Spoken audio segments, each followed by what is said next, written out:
this Friday, I guess we're jumping into it here. Jason Tatum returned after 10 months of tearing his right Achilles tendon in the second round of the playoffs last season. I did watch a clip of him making that first bucket, and then also was him dunking. Um, the Garden went crazy. I mean, they went absolutely nuts, and rightfully so. That's their Yeah. MVP player. So, but glad to see him back. I never want to see anybody hurt. Um, on that note, though, I do want to talk about, if you guys have been noticing, the drama surrounding Luke Dort and Jokic. So they played, I want to say, 2 weeks ago, maybe, and Yeah. Dort is getting the reputation of being an extremely dirty player, and it's not like he's making basketball plays. He's purposely sticking his feet out. He's doing things that can potentially hurt and end people's careers and or seasons for that matter. So, Mhm. anyways, he kind of did a similar thing where he hip checked, Jokic, who was just walking up the court after inbounding. So then that started almost a fight, and Jokic looked like he was going to murder anybody who was going to get into his way.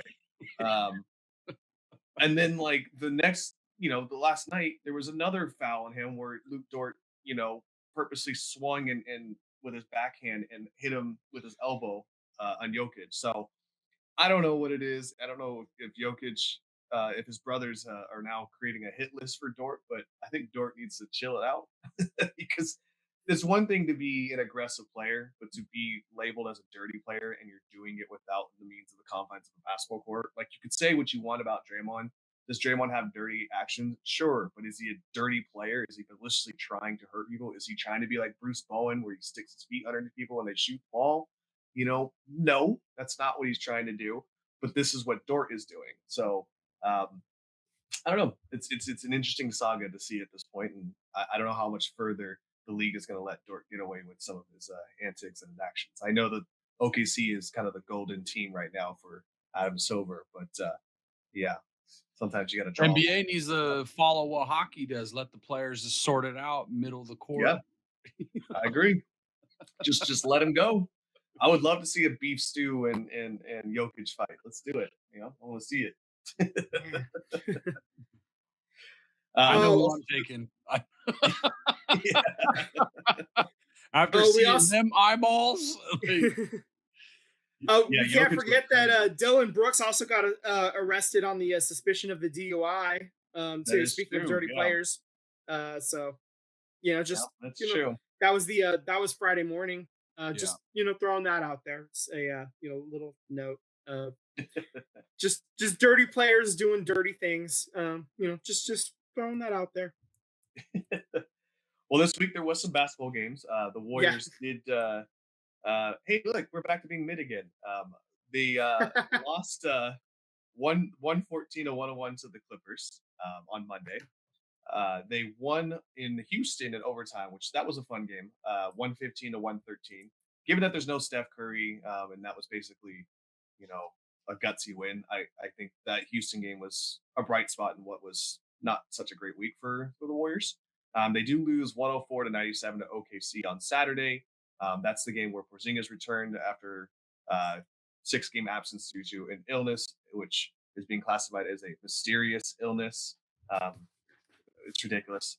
But anyways, and then on Monday they take another L against Utah, 119 to Oh, but 160. Curry came back for that one. He Seth did. Curry. Seth Curry Steph came Curry. back for that one. Yeah. So I don't know. I mean, we're back to being 32-32. We're 500. We're mid again. That's kind of what I said. This team is just going to be like this all season long. And unfortunately, Jimmy Butler going down. You don't know if this team maybe takes 2 out of those four games instead of 1. But in the breaks, what can you do? I mean, they're going to be like this next year too, because like maybe you can make a move if Porzingis doesn't come back, but Yeah, like you're still like if you make one move, you're still right up against the salary cap apron. Mhm. true. So I mean, you're not going to keep Porzingis because he's going to be an expiring contract. I mean, do you move Butler to free up some space? You know what I mean? Like, I don't know. I just think at this No, I point, mean, because next year Butler's an expiring contract. That's what I'm saying. Like, do you move him knowing that a team will take him on as an expiring contract?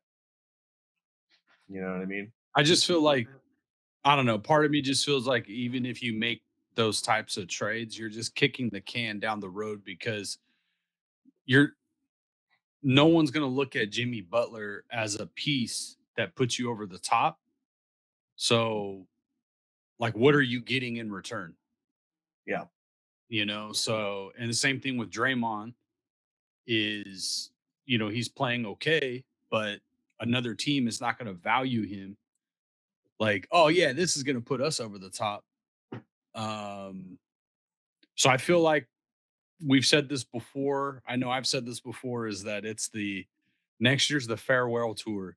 It's because it's the best way for the Golden State Warriors to make the most money if they're like, all right, it doesn't matter if these guys are retiring, but goodbye Steve Kerr, goodbye Curry, goodbye Draymond, goodbye Jimmy Butler. Let's just do the fucking farewell tour, and every stop is you know the goodbye Golden State Warriors saga. And then Yeah. the following year, you take your lumps, and maybe for a couple years, and you get some draft picks, and then hopefully you either trade for a superstar or there's a young superstar coming out of college that you can draft. But me personally, I think it's I love Steve Kerr, but I think it's just time to move on. And that's like no diss to him or the players. It just he said this himself about like um Phil Jackson used to say this, like, you got like 6 to 7 years before your voice just wears out, where people don't they tune you out Yeah. after about 7 years, and I kind of agree with that. When you have the same boss or the same working relationships for about 7 years, you're kind of like, what's next for me? What's out there? I think that's just part of human nature. Yeah. I agree.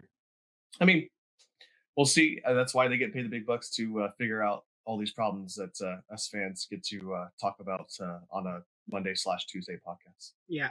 Bam is up to 77 points, by the way, with just under 3 minutes to go in the fourth quarter.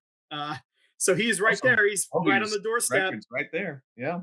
Yeah, 82 is right there, man. Come on, let's do it. Let's go. It's right Yeah. I might be inclined to put my volume down, but have there. that playing in the background here. Yeah, This week, the Warriors do play some games. Today, they play against Chicago. yeah, that game's about. Friday, Yeah, that's gonna yeah, the tip game's off. about to tip in like 3 minutes here. Um, Friday, they play against the Timberwolves in Minnesota. I mean, versus Minnesota. And then on Sunday, they go to New York to play the Knickerbockers. So we'll see. I don't know what they're going to be like after this. Maybe they'll be 2 out of the 3 would be great, but I think you could Mm, maybe you got to beat Chicago. yeah, Um, I don't know. I think you could beat Minnesota. yeah. That's depending on who's available. Yeah. That's So yeah. For that game, it's question of who's playing, you know, yeah, and who actually shows up, yeah, like that's the other part. If you're playing, are you playing or are you like playing? yeah, exactly.